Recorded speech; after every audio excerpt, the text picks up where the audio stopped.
Hello everybody, and welcome to my grammar clinic. Just recently, a very charming gentleman called Greg sent me a very interesting question by email. He wanted to know about the difference between must and have to, have got to. Here's his email.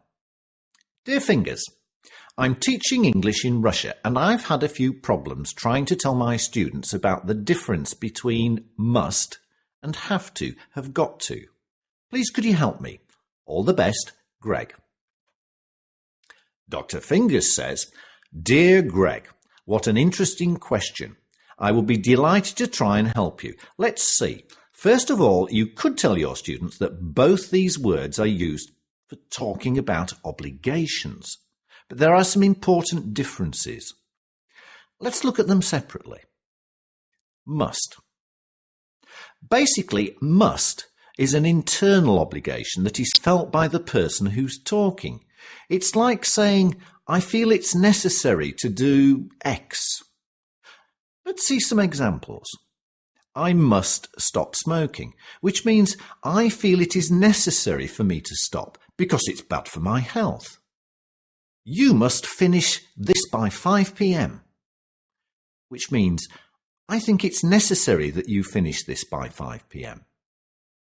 She must stop talking like that, which means I think it is necessary that she stops talking like that. Have to, have got to.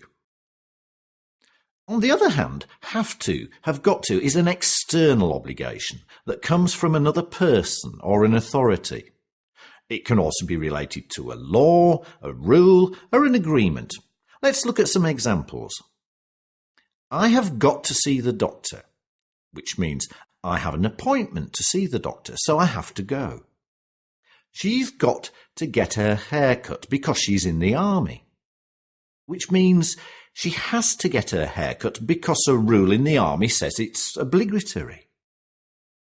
You've got to take your passport when you go abroad, which means you have to take your passport because there is a law which makes this obligatory.